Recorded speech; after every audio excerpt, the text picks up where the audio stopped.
Assalamualaikum warahmatullahi wabarakatuh. Salam sejahtera bagi kita semua. Pertama-tama, marilah kita bersyukur kepada Allah Subhanahu wa Ta'ala, karenanya lah kita diberikan kesehatan dan dapat berkumpul pada kegiatan pagi hari ini. Perkenalkan, nama saya Akmarina Septiara Estinda, jurusan PG PAUD. Di sini saya akan menyampaikan tentang mengenal COVID dan cara penanganannya. Coronavirus jenis baru yang ditemukan pada manusia sejak kejadian luar biasa muncul di Wuhan, Cina pada Desember 2019. Kemudian diberi nama Severe Acute Respiratory Syndrome Coronavirus 2 dan menyebabkan penyakit Coronavirus Disease 2019 atau disingkat COVID-19. Infeksi virus corona yang disebut COVID-19 pertama kali ditemukan di kota Wuhan, Cina pada akhir Desember 2019. Virus ini menular dengan sangat cepat dan menyebar ke hampir semua negara, termasuk Indonesia, hanya dalam waktu beberapa bulan. Hal tersebut membuat beberapa negara memberlakukan kebijakan lockdown untuk mencegah virus corona makin meluas. Di Indonesia, pemerintah menerapkan kebijakan pemberlakuan pembatasan kegiatan masyarakat atau PPKM untuk menekan penyebaran virus ini. Gejala umum berupa demam kurang lebih 38 derajat Celcius, batuk kering, dan sesak nafas.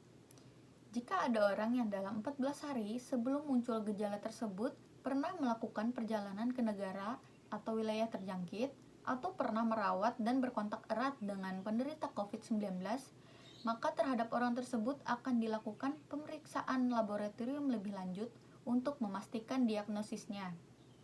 Gejala-gejala COVID-19 ini umumnya muncul dalam waktu 2 hari sampai 2 minggu setelah penderita terpapar virus corona. Sebagian pasien yang terinfeksi virus corona bisa mengalami penurunan oksigen tanpa adanya gejala apapun. Kondisi ini disebut happy hypoxia. Untuk mencegah penyebaran virus COVID-19, saat ini Indonesia sedang menjalankan program vaksinasi COVID-19 secara bertahap. Vaksinasi COVID-19 bertujuan untuk membentuk kekebalan tubuh terhadap virus corona. Vaksinasi merupakan cara terbaik untuk mencegah COVID-19. Namun, Anda juga harus tetap menghindari faktor-faktor yang bisa menyebabkan Anda terinfeksi virus corona, yaitu yang pertama, terapkan physical distancing, yaitu menjaga jarak minimal 1 meter dari orang lain dan jangan dulu keluar rumah kecuali ada keperluan mendesak.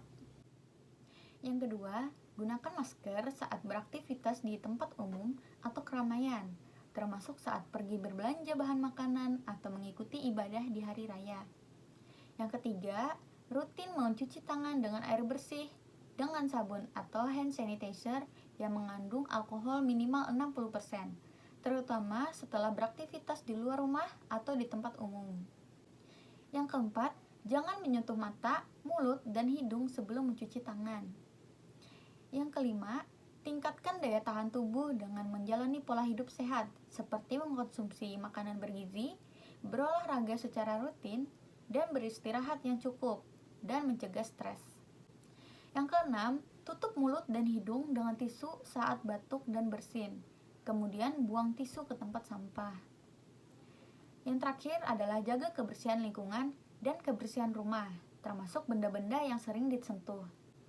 Untuk orang yang diduga terkena COVID-19, yang sebelumnya disebut sebagai ODP atau orang dalam pemantauan maupun PDP atau pasien dalam pengawasan, ada beberapa langkah yang bisa dilakukan agar tidak menularkan virus corona ke orang lain, yaitu lakukan isolasi mandiri dengan cara tinggal terpisah dari orang lain untuk sementara waktu. Bila tidak memungkinkan, gunakan kamar tidur dan kamar mandi yang berbeda dengan yang digunakan orang lain. Jangan keluar rumah kecuali untuk mendapatkan pengobatan. Hubungi pihak rumah sakit untuk menjemput bila gejala yang Anda alami bertambah berat. Larang orang lain untuk mengunjungi Anda sampai Anda benar-benar sembuh. Hindari berbagi penggunaan alat makan dan minum, alat mandi, serta perlengkapan tidur dengan orang lain. Pakai masker dan sarung tangan bila sedang berada di tempat umum atau sedang bersama orang lain. Gunakan tisu untuk menutup mulut dan hidung bila batuk dan bersin, lalu segera buang tisu ke tempat sampah. Demikian uraian yang dapat saya sampaikan. Semoga bermanfaat bagi kita semua. Salah hilaf mohon maaf atas segala kekurangannya. Wassalamualaikum warahmatullahi wabarakatuh.